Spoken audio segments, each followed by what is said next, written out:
A liberdade sexual nos relacionamentos atuais é um avanço significativo e que permite às pessoas a explorar a sua sexualidade de uma forma mais livre e mais autêntica. Mas essa liberdade, ela deve ser acompanhada de responsabilidade consciente para a saúde e bem-estar de todos aqueles envolvidos. E falar sobre educação sexual e sexualidade também é um papel do Saúde em Diálogo. E para conversar sobre esses novos desafios dessa era de liberdade sexual, nós trouxemos aqui no Saúde em Diálogo Convida a socióloga Carolina Witt, que é coordenadora de atenção básica da Secretaria de Saúde, e a farmacêutica Ângela Alencar, que é coordenadora do Programa de Infecções Sexualmente Transmissíveis. Mas antes da gente entrar nesse assunto, eu quero convidar você a se inscrever no nosso canal do YouTube, curtir, comentar e compartilhar para que a gente possa então distribuir informação de qualidade. Vamos juntos? Vamos! Meninas, muito obrigada por terem vindo aqui no Saúde em Diálogo com Vida para falar com a gente sobre esse assunto tão importante e de grande relevância. Eu gostaria que, antes da gente começar a nossa conversa, vocês nos dissessem quem é Carol e quem é Ângela. Então, eu sou Carol, né? Trabalho com saúde pública já aí há mais de 20 anos. A minha formação é em sociologia, mas a minha atuação é completamente na área de saúde pública, é uma área muito querida. Eu sou Ângela, sou farmacêutica, atualmente estou como coordenadora do programa de IST, HIV/AIDS e hepatites virais no município de Francisco Morato. Meninas, a gente já falou na introdução que o assunto é relacionamento moderno, é liberdade sexual. Eu gostaria de saber de você, Carol, como é que você vê essa evolução nesses relacionamentos modernos e também já explicasse para a gente as modalidades de relacionamento moderno, os tipos, exemplos. Tá, na realidade, hoje eu acho que a gente tem diversas configurações, né? Uhum. Não sei se todas têm nome padrão, mas os mais comuns são os relacionamentos monogâmicos e os não monogâmicos, né? Os monogâmicos são aqueles, os mais tradicionais, o que a gente conhece, que são os casamentos, os namoros, onde há um pacto, onde o relacionamento vai ser só entre o casal, né? Então, durante todo o relacionamento, só o homem ou a mulher, o homem ou a mulher e a mulher vão se relacionar. Esse é o monogâmico.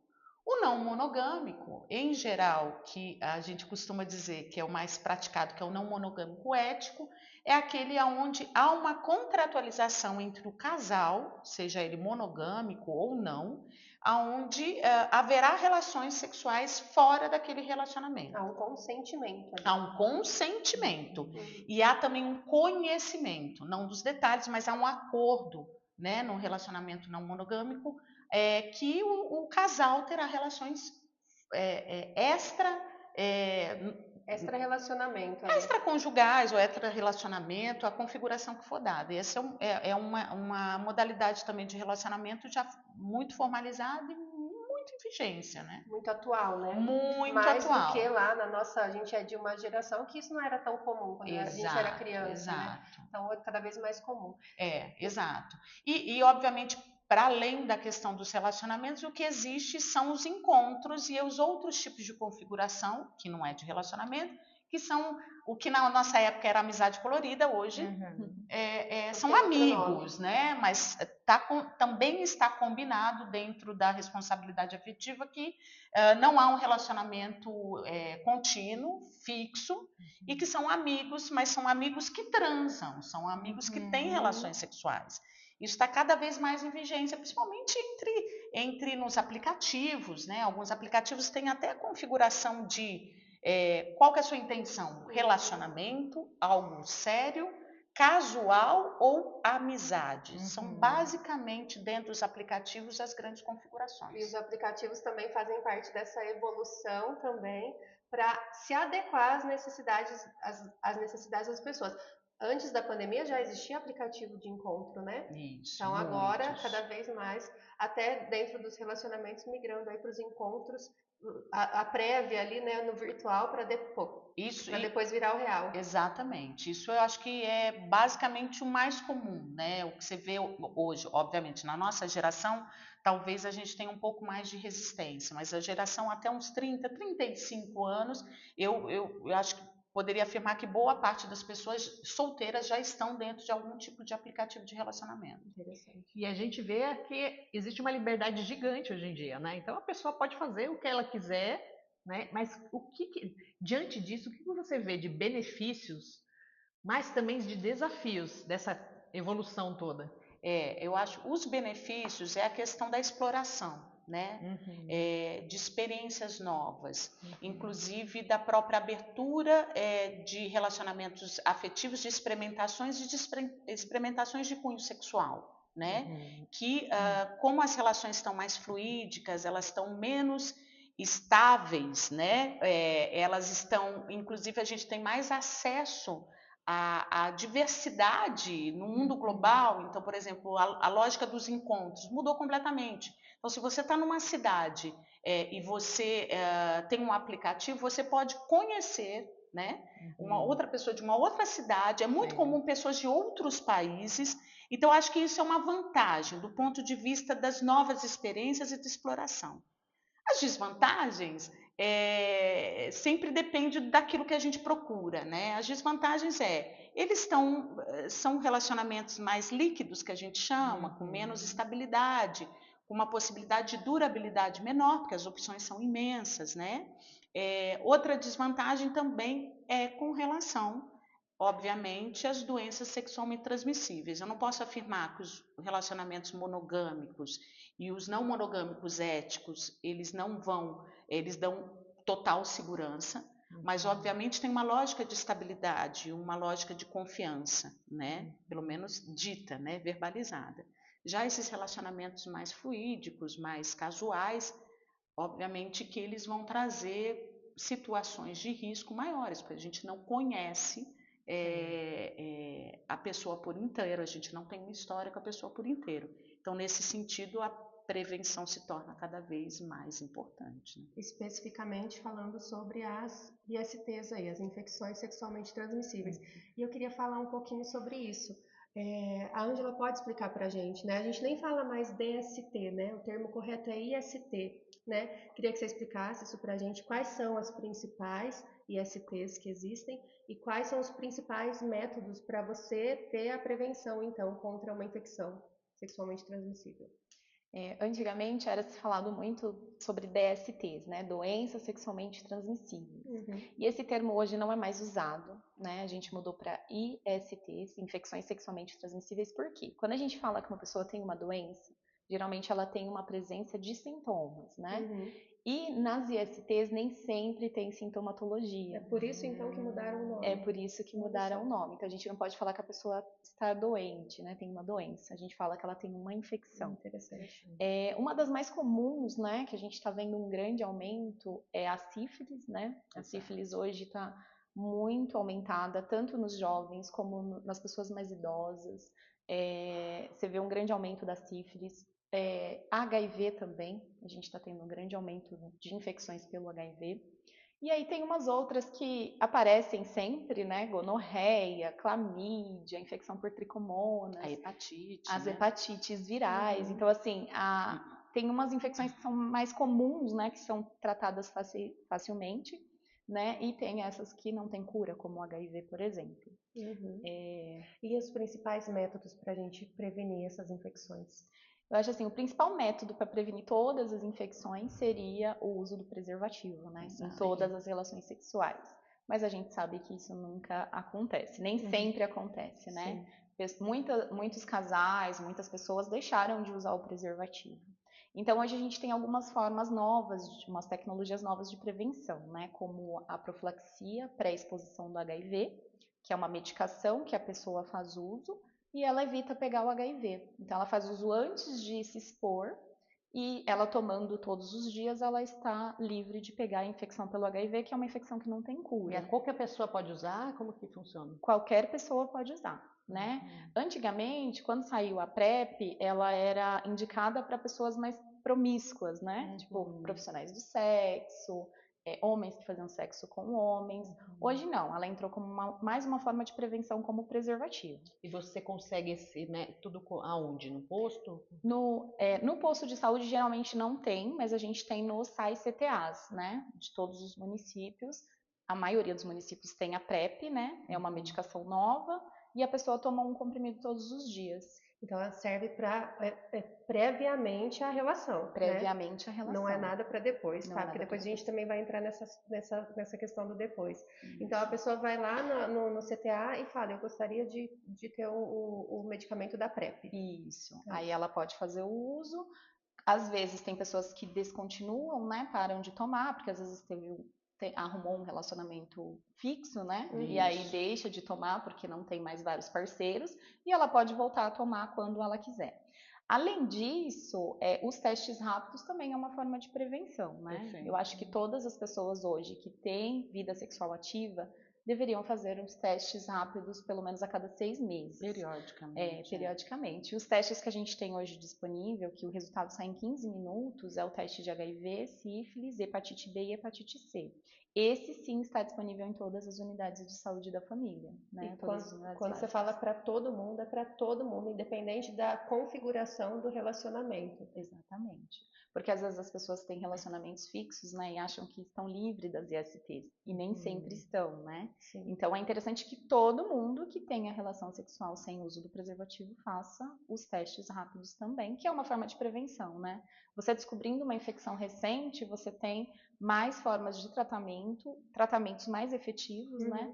E aí não ocorre outros óbitos, né? E até consequências piores.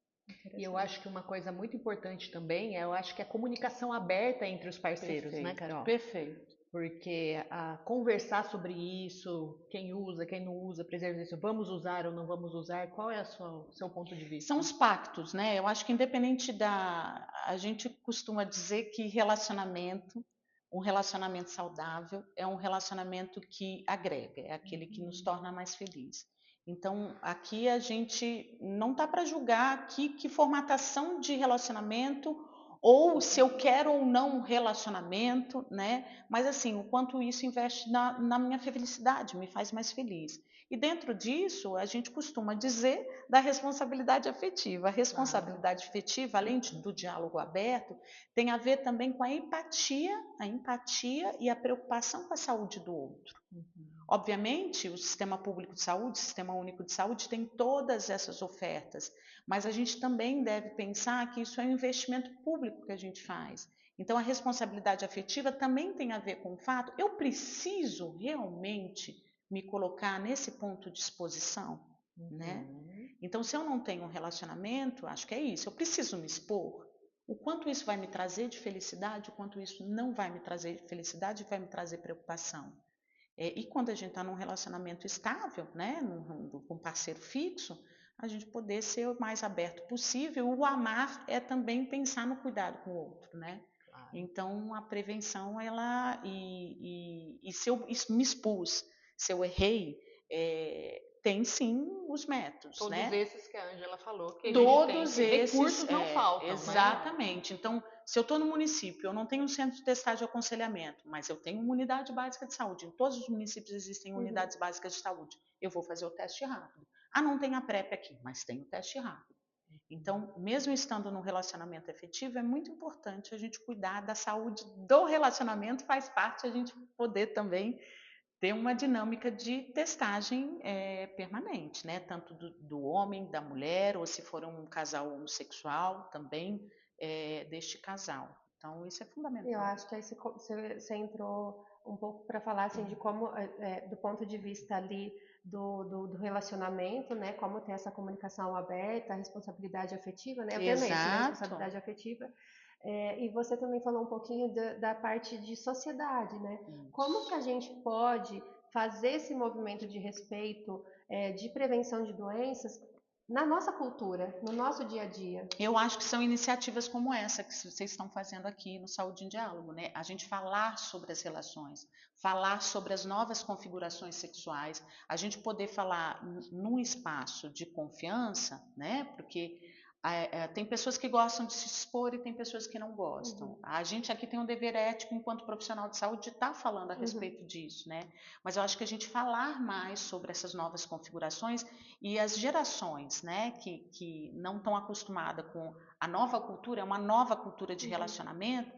Nós temos filhos, nós temos filhas, então, de qualquer forma, a gente vai ter que conversar pelo menos com eles abertamente sobre isso. Então, acho que o tempo todo é o diálogo, né? Que eu acho que, inclusive, a proposta do Saúde em Diálogo é essa, e eu acho que a solução é essa mesmo. A gente está falando mais abertamente sobre essas possibilidades todas que surgem aí de amar. Sim, o mais importante sem julgamento, né? Sem julgamentos, obviamente, né? Afinal, não só o afeto, mas o sexo, ele traz pra gente o bem-estar. E aqui isso é saúde, né? Então vamos falar de saúde. Exatamente. E com toda essa liberdade, né, que a gente tem, você considera que as doenças e as infecções, não doenças, as infecções sexualmente transmissíveis, elas vêm aumentando? Como que você vê, né, estatisticamente? Eu acho que por conta desses relacionamentos que a Carol falou, né, aplicativos, encontros fáceis, vem aumentando sim. As pessoas estão, acho que cada vez se prevenindo menos, pensando menos nessas infecções e tendo diversas parcerias sexuais, e aí isso vem tendo um grande aumento. Foi falado, né, esses dias, que a cada dia, 20 pessoas são diagnosticadas com HIV aqui no estado de São Paulo. Então, se você vê, é muito alto. E dessas 20, 8 pessoas você já diagnostica com a fase AIDS, né? Que a gente fala que a doença já está avançada e a pessoa já está com AIDS. Então, assim, às vezes essa pessoa foi diagnosticada, ainda tem um tempo, né? Consegue se fazer o tratamento, consegue se reverter isso. Só que se essa pessoa não for diagnosticada a tempo, ela pode vir a óbito, sem saber até que estava com a infecção. Acho que dentro da pergunta como que a gente pode fazer, além de conversar, a gente também pode, né, Ângela, falar como é que como que o vírus tem atuado nos diferentes públicos, né? Porque às vezes a gente pensa assim, não, mas eu sou uma mulher heterossexual, ou eu sou um homem heterossexual, eu sou casada e tal. Também tem uma incidência maior em alguns grupos, né, Ângela? Sim, a incidência maior, né, em pessoas homossexuais, né? Eu acho que até por conta do sexo anal, que tem um pouco mais de atrito e tem uma abertura maior para passar a infecção. Daí fere a região, aí tem um sangramento, a exposição é maior, né? Inclusive a gente percebe, às vezes, casais que não praticam sexo anal, muitas vezes um é positivo, se descobre, né, com a infecção e a parceria não, né? Então a gente percebe que por conta o fato do sexo anal, ele tem uma predisposição maior para pegar o HIV. Mas não está restrito a somente este grupo. De idosos, né? Sim. Agora na época da Covid, né? Que como o vírus do HIV ele acaba muito com a imunidade da pessoa, muitos idosos pegaram o Covid e foi se descoberto que a pessoa era portadora do HIV numa internação. E aí você ia se testar a parceira, também idosa, e ela já era positiva também. Então, assim, você vê que pega vários grupos, né? Eu acho assim, todo mundo está exposto. Por isso a importância da informação, né? E existe alguma campanha de informação para esse público? Porque, assim, em televisão, alguma coisa, eu não vejo tanto falando da PrEP, né? Da PrEP. Então, como que é essa campanha que se faz? A gente tem o Dezembro Vermelho, né? Que todo o estado a gente trabalha com o dia 1º de dezembro, é o Dia Mundial de Combate à AIDS. E a gente tem a campanha Fique Sabendo, que todos os municípios fazem essa campanha, aumentando testagem, tentando pegar pessoas mais vulneráveis. Lá no nosso município a gente tem um projeto que a gente geralmente vai nas periferias, né? Que é o projeto Partiu para a Perifa. A gente tenta levar essas testagens, levar essas ofertas de de métodos de prevenção para a população mais periférica, que às vezes não tem acesso às informações. Então, assim, aos pouquinhos a gente tenta falar um pouquinho sobre essas infecções, sobre os métodos de prevenção e levar um público maior. E é importante dizer que talvez nem todas as pessoas têm notícias, porque essa é uma campanha, uma política nacional do Sistema Único de Saúde. Então, as pessoas que não usam o Sistema Único de Saúde, ou que não acessam as redes sociais, por isso que a gente costuma ser militante do Sistema Único de Saúde, a gente diz, mesmo que você tenha o seu plano de saúde, mesmo que você tenha o seu médico particular, algumas campanhas e boa parte, você sempre usa o Sistema Único de Saúde, né? Seja na qualidade da sua água, seja numa testagem, seja numa vacina.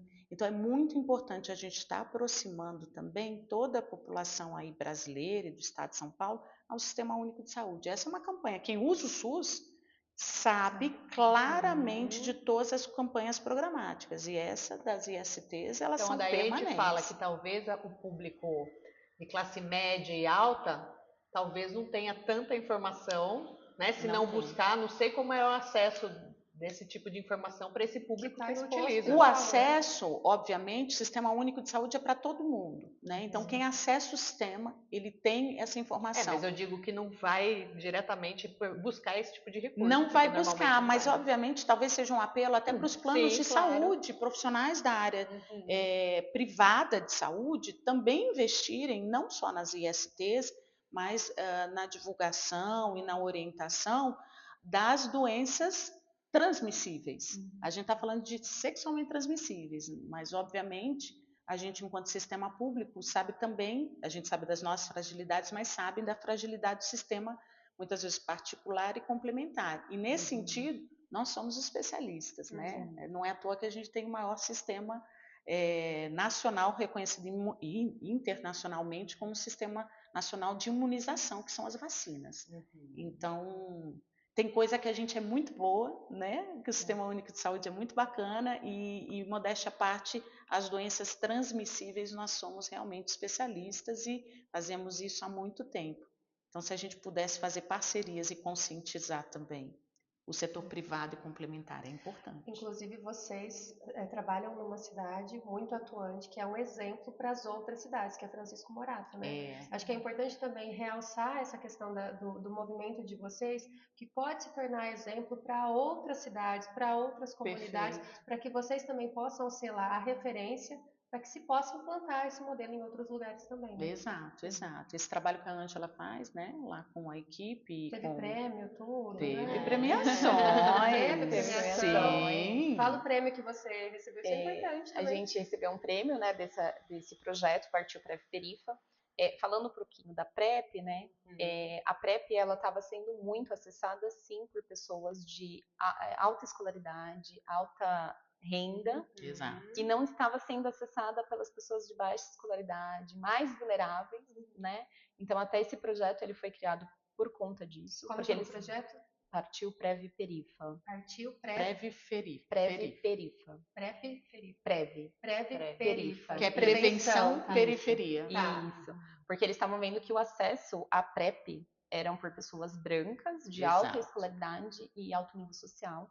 E aí o Estado, né, propôs esse projeto para a gente tentar trabalhar nas áreas mais periféricas e levar, por exemplo, a PrEP, a orientação sobre a PrEP e a medicação em si, para as pessoas mais periféricas. E daí a gente aderiu a esse projeto, né, que é o Partiu PrEV Perifa, e começamos a fazer ações em bailes funks, em frente em bares, em frente de baladas, acessando o público jovem, né, vulnerável, público mais velho também, mas que conseguissem acessar e saber dessas informações, principalmente sobre a PrEP, que é uma nova forma de prevenção.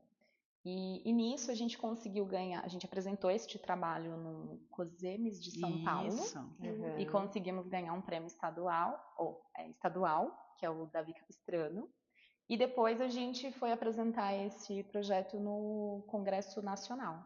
E a gente também ganhou um prêmio nacional com este projeto. Que legal! Para quem não conhece, o COSEMES é o Conselho de Secretários Municipais do Estado de São Paulo, né? Então é uma ONG, é uma organização que assessora os secretários de saúde e as gestões municipais. E o outro é o CONASEMES, né, que é o Conselho Nacional de Secretários Municipais de Saúde. São órgãos importantes. Vocês costumam receber visitas de outras prefeituras, assim, para se inspirarem no modelo de vocês? Então, isso é bom para vocês aí, prefeitos, né, ano eleitoral. Tem modelos, pré-candidatos.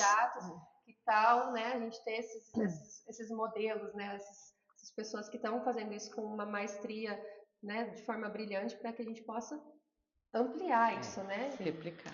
A gente já recebeu vários municípios, inclusive a gente fez uma videochamada com Manaus e a gente orientou Manaus a fazer essas ações externas, né? Que eles têm até um festival Parintins agora e eles queriam colocar essas ações neste festival e a gente teve uma conversa de orientação. Foi bem bacana. Então assim, vocês estão sendo modelos para o Brasil. Modelos para o Brasil. Parabéns. Isso é muito digno, é muito bom. Uma dúvida só. A PrEP, ela surgiu Por em que ela ano? surgiu, né? Desde quando ela é legal contar a história? Eu trabalhei na pesquisa da PrEP, quando eu Uhum. trabalhava na Escola Paulista de Medicina, em 2009. A gente estava recrutando voluntários para fazer uso da PrEP, para ver se realmente tinha a sua funcionalidade. Em 2018, ela começou a vir pro SUS, né? Foi colocada nas unidades, né? Para disponibilizar para a população, que aí ela já tinha visto já tinham estudado a sua efetividade. E aí viram que funcionava e estamos até aí.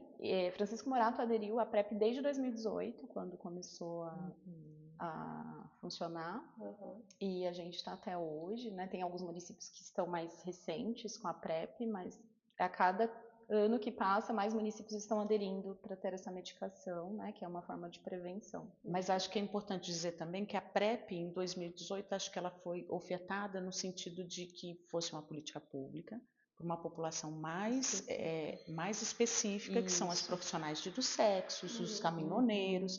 Então, dizer, né, dentro da saúde pública, esse é um público que tem uma exposição de risco mais permanente.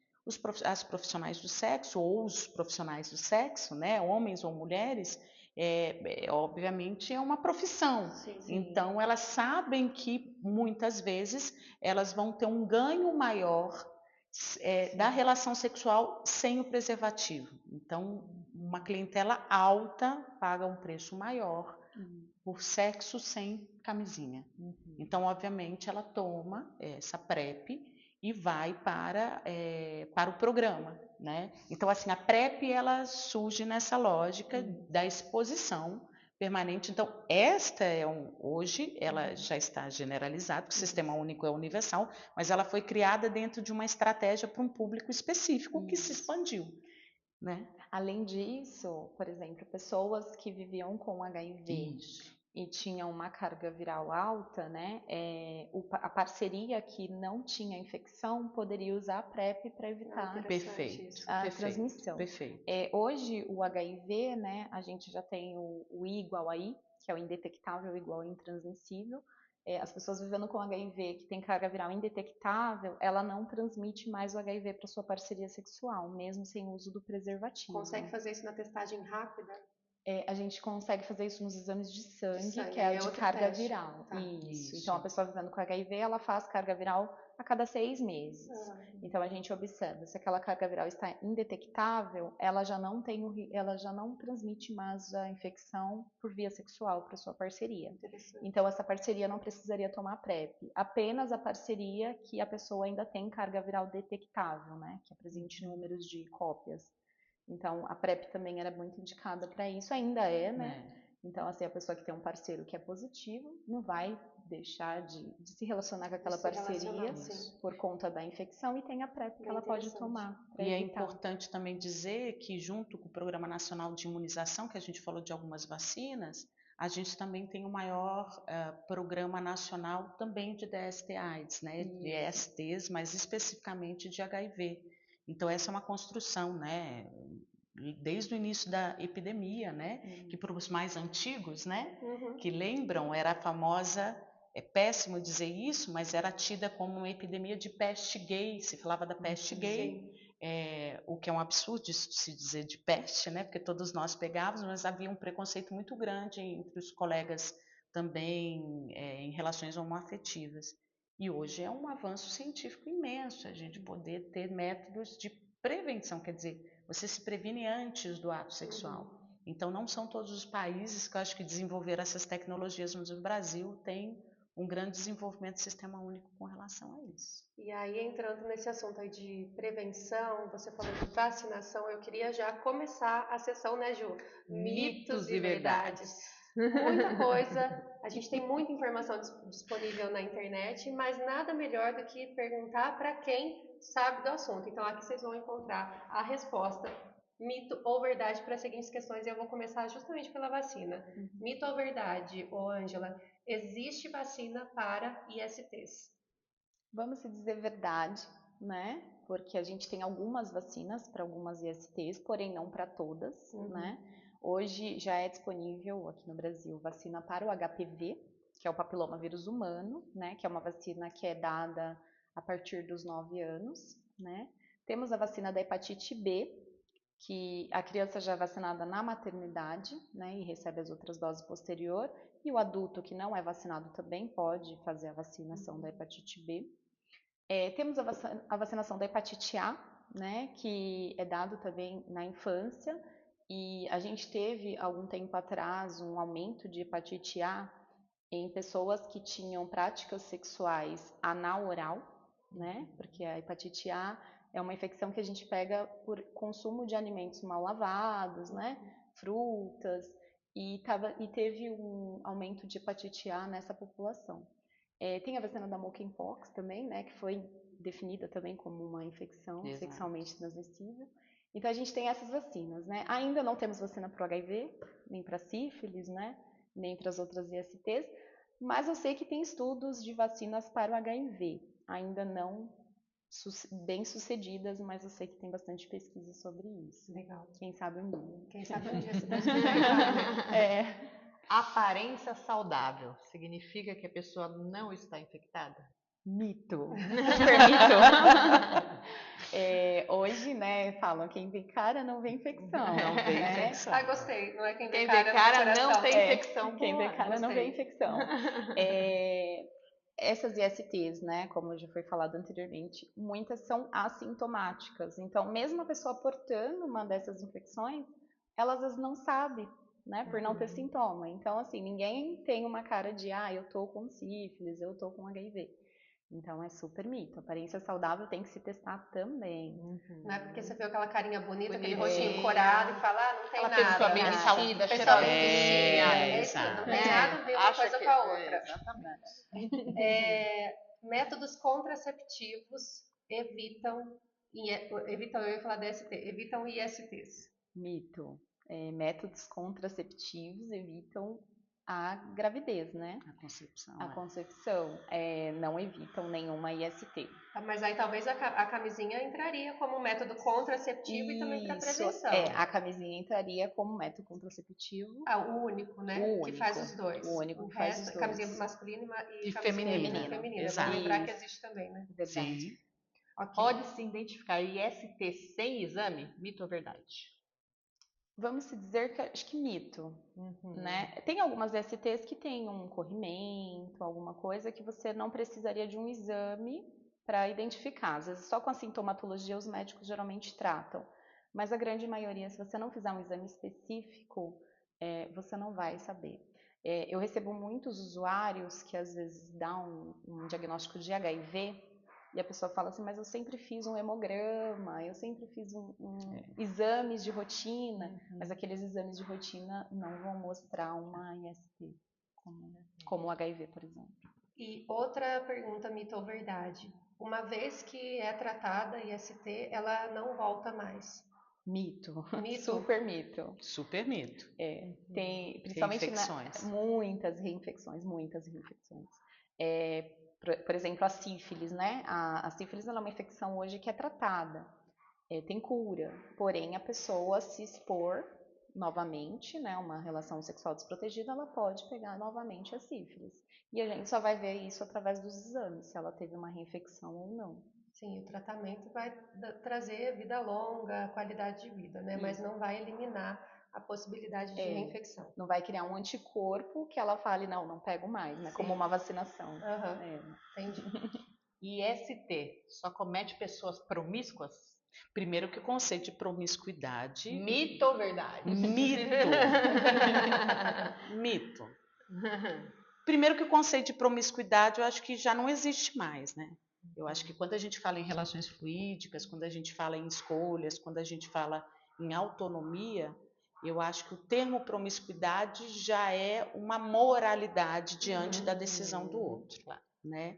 Então, é um super mito, né? Então, como a gente disse no início, obviamente, o que a gente pode dizer é que dependendo da minha escolha, eu posso ter mais situações, eu me envolvo em situações de risco. Mas isso não dá uma configuração de promiscuidade, isso é um termo bastante retrógrado, antigo, né? Quando só existiam um tipo de relacionamento, uma configuração de relacionamento. E esse é um preconceito social, né? Então eu saí daquela configuração de relacionamento monogâmico e entre homem e mulher. Tudo fora disso é promiscuidade, né? Eu acho que o que a gente pode dizer é irresponsabilidade, que é o que a gente falou. Uma coisa é liberdade sexual, mas a liberdade sexual é diferente da irresponsabilidade sexual. Então, nós temos todos esses métodos, mas antes de eu ter uma relação sexual, eu preciso pensar nisso. Eu preciso realmente, isso tem um custo para todos nós, que pagamos impostos, né, que ajudamos a fazer política pública. Então, mito mesmo. Total. Muito mito. Muito mito, muitíssimo. Eu tenho uma boa, hein? Essa daqui eu tenho certeza que muita gente ainda não sabe se é mito ou se é verdade. Sexo oral. Vocês já tinham falado do sexo anal, né? Que se expõe igual. Sexo oral. No sexo oral, eu não me exponho ao vírus. Eu não tenho chance de ter uma IST. O vírus ou bactéria, né? Isso. Não tenho chance de ter IST. É mito ou é verdade? Mito. Existe chance no oral? Existe, né? Acho que, obviamente, que a exposição é diferente, né? No sexo anal, como a Ângela já comentou, tem irrigações e a possibilidade de ferimento, né? Aumenta a possibilidade de infecção. No oral, há um risco mais reduzido, mas não quer dizer que o risco não existe. Daí eu vou passar para a Ângela para ela contar mais ou menos como isso acontece. Os fluidos, né, fluidos vaginais, o sêmen, eles têm grande quantidade de bactérias, de vírus, né, se a pessoa é portador de alguma infecção.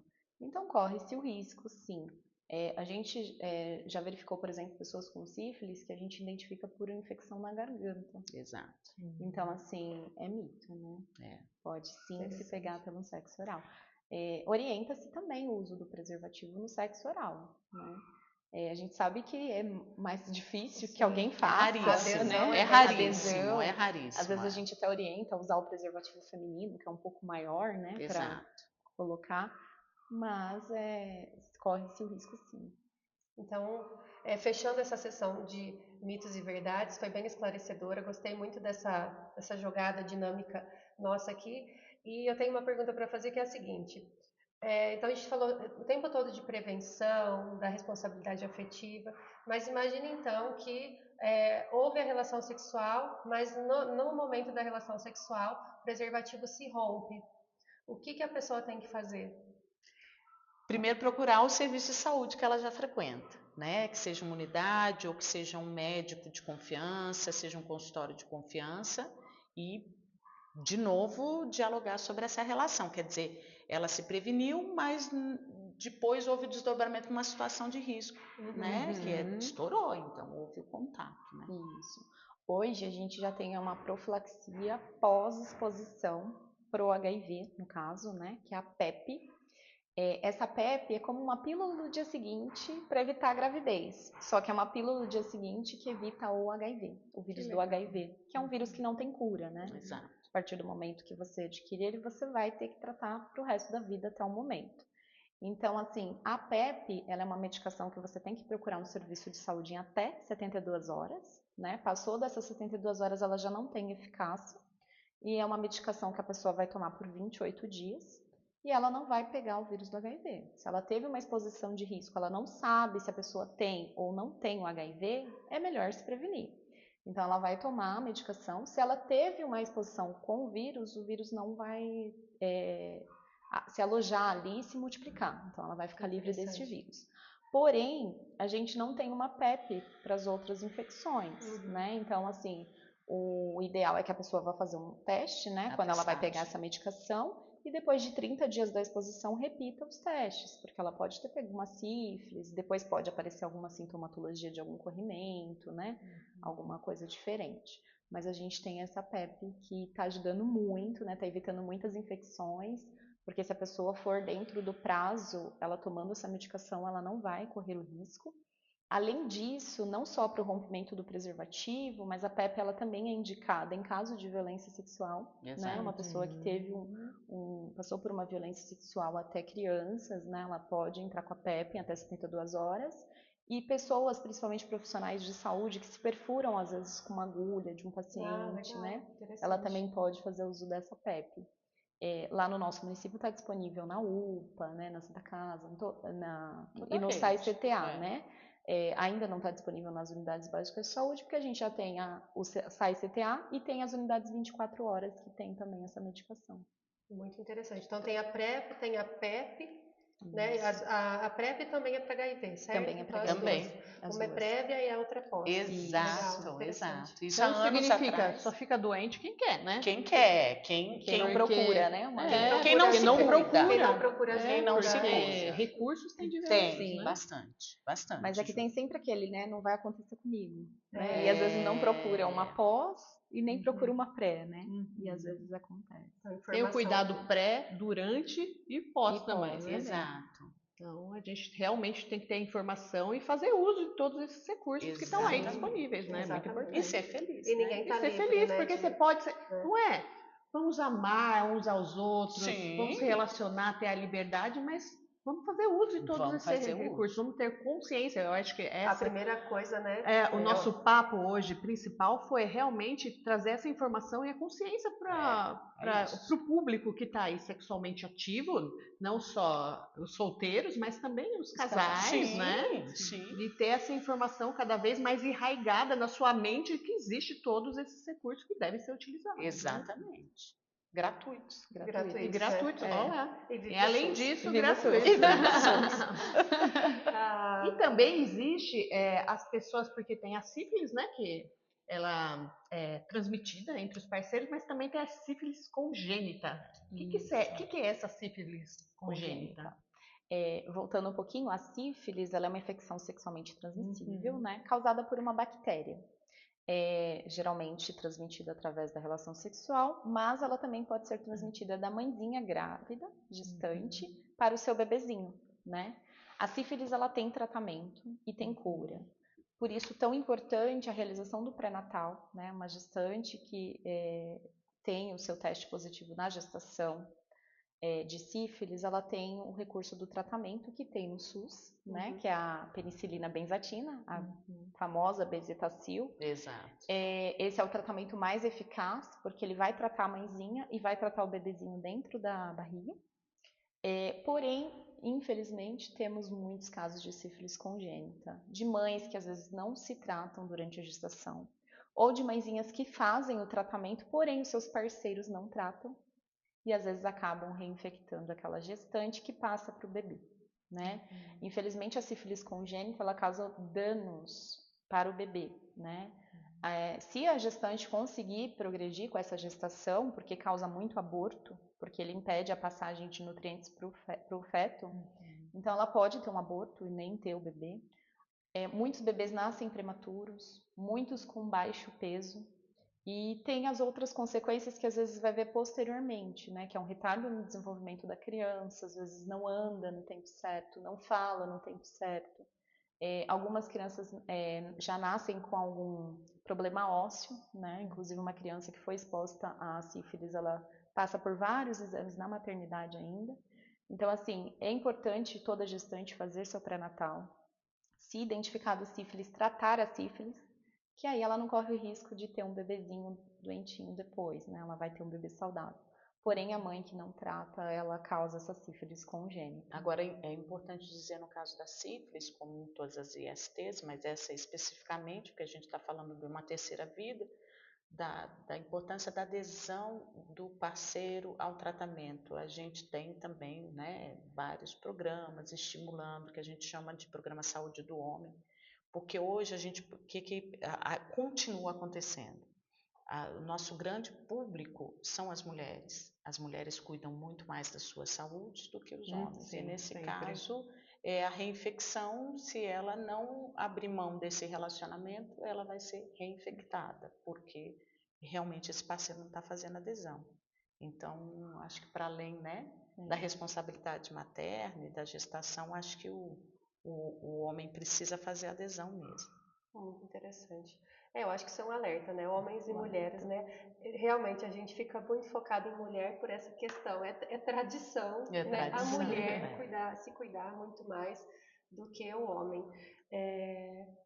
A conversa foi muito rica, eu acho que foi um verdadeiro alerta para a gente poder passar para as pessoas que estão ouvindo a gente sobre um cuidado também relacionado ao IST. Eu tenho a impressão de que a gente falou tanto sobre a AIDS na época da AIDS, quando o coquetel foi desenvolvido, A quando nossa teve geração teve o medo, né? Quem é 40 a mais? Tipo, não podia usar alicate de unha. A gente teve esse terrorismo da doença, podia infecção compartilhar. multitransmissível. Sim, e aí, Agora essa geração não, né? não, porque a gente. É engraçado, né? A gente é um paradoxo, a gente tem mais informação, acesso mais às informações de forma mais fácil. E aí teve o boom dos casos de AIDS, teve o desenvolvimento do coquetel, teve a quebra dos genéricos, lá que o Brasil foi um exemplo para isso, né? O SUS é um exemplo até hoje. Mas a gente, como diminuiu a gente conseguiu colocar a situação sob controle, a gente não deu mais tanta atenção, talvez, que a gente devesse dar. No SUS, obviamente, igual você falou, existe uma atenção muito focada nas ISTs, mas na rede privada talvez isso tenha sido deixado de lado. E não é um público que está livre de infecção sexualmente transmissível. Então, acho que fica um alerta também para todas as pessoas que trabalham na rede privada e possam aí, compartilhar essa informação. Muito obrigada, meninas. Obrigada a vocês. Foi ótimo. Uma ótimo. delícia. Então vamos se amar com responsabilidade. Afetiva. Afetiva. A palavra é essa, a frase é essa, responsabilidade afetiva. Se você gostou desse episódio, curte, comente, compartilhe, se inscreva no nosso canal, para que a gente possa distribuir aí bons exemplos sobre saúde, sobre bem-estar para toda a nossa comunidade. Obrigada, viu, gente? Tchau, tchau. Tchau.